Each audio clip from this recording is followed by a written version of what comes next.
So, what does it really mean to love God? We all think we know the answer. It's a feeling, right? That sense of connection you get during a really good worship song. But what if that's completely missing the point? Today, we're going to break down a pretty challenging idea that for a lot of people, what we call love for God isn't really love at all. And we're going to discover what it truly looks like, moving beyond just a feeling to something much more real and honestly, much more important. It all kicks off with this really startling statement from Jesus. And get this, he wasn't saying it to just anybody. He was talking to the most religious people around, the experts. He looked right at them and said, "I know you. You do not love God." Whoa, that's the central puzzle we're going to unpack. How could people who seem to be doing all the right things be told they didn't actually love God? And here's the core of the problem, according to this perspective. A lot of us treat our relationship with God like a business deal. It's transactional. It's kind of like a spiritual vending machine. We put in our coins, our prayers, our church attendance, and we expect a blessing or a miracle to just pop out. But that's not a relationship, right? That's a transaction. All right, so that leads us right into our first section, a dangerous assumption. We're about to deconstruct this whole idea that feeling emotional or just going through the religious motions is the same thing as genuinely loving God. Because, as we're about to see, that assumption can be seriously misleading. This brings us to a really powerful, maybe even kind of jarring analogy. The argument being made is that if we're only going to church to get something, a healing, a breakthrough, whatever, then what we're doing is no different than someone going to a traditional healer or a shaman, a hebalist, as it's put here. Think about it. You perform a ritual, you hope for a result, and then you leave. There's no real relationship with the source of that power. It's a shocking comparison, and it really forces you to check your own motives. And this slide, well, it lays out the difference perfectly. Over on the left, you've got that transactional model. It's all about getting a result. The whole focus is the outcome. But then you look to the right, and you see a relational model. That's about intimacy, connection, and growing closer. The actions aren't just rituals. They're acts of obedience and sacrifice that come from a real, deep relationship. These are just two totally different ways of seeing things. So here's the big takeaway for this section.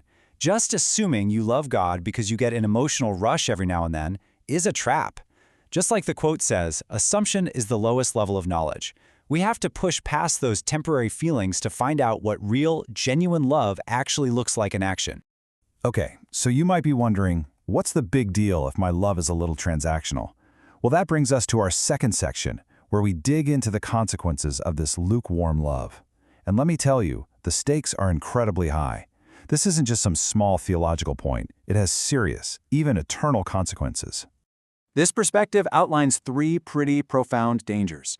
First, you put yourself at risk of judgment, of being put under a curse. Second, when the love for God starts to fade, it leaves a vacuum, and all these other destructive appetites can rush right in to fill that space. And third, you basically become a candidate for being completely rejected by God.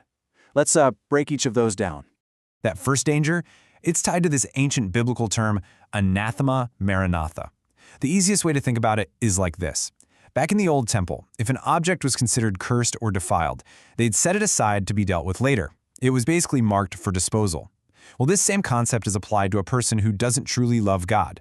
They are, in a spiritual sense, set apart, just awaiting a final judgment. Now for that second danger, awakening new appetites. The case study for this is a guy named Demas. And listen, Demas wasn't some nobody. He was a close partner with the Apostle Paul, a real leader in the early church. But something shifted. As his love for God died out, a new love rushed in to take its place.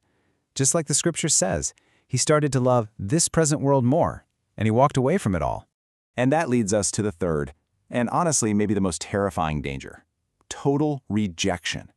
This idea comes straight from the book of Revelation, which gives this stark warning about being lukewarm. Not hot, not cold, just there.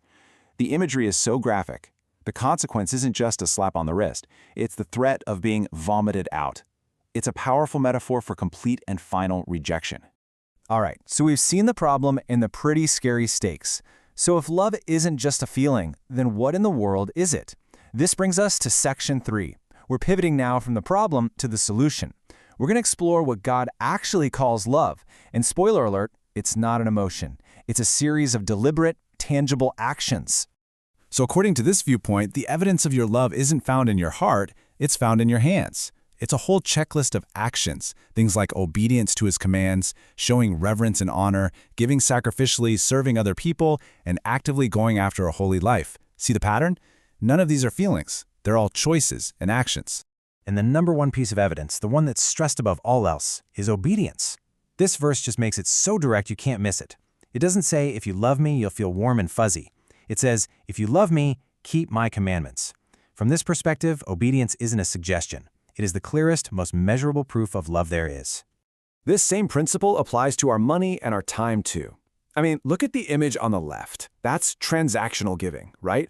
Weighing out an amount, maybe hoping for a good return on that investment. But on the right, you see a completely different spirit. That's sacrificial giving, and it's presented here as a true act of love. It's not about the transaction at all. It's about giving your best, not just your leftovers, without expecting anything in return. Okay, so we've defined the problem, we've looked at the stakes, and we've talked about the solution. Now for the final piece of the puzzle, our fourth section, the blessings of true love. If we actually make that shift from a transactional to a relational love, what changes? What are the rewards that come from that kind of genuine, action-based commitment? And the blessings that are described are, well, they're profound. But it's so important to get this. These aren't things you bargain for in some kind of deal. They're the natural results of a deep relationship.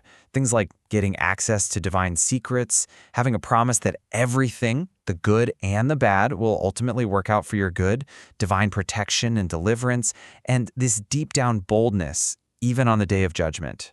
But maybe the ultimate sign of this love and its greatest reward is simply endurance.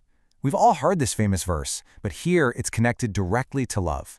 Your ability to go through hardship, distress, even persecution, not just in spite of your faith, but because of your love for God, that is what proves you are more than a conqueror.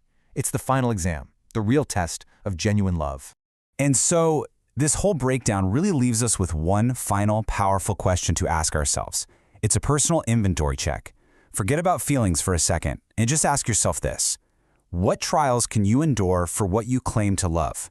Because according to this perspective, it's in your endurance, not in your emotion, that the true measure of your love is ultimately found.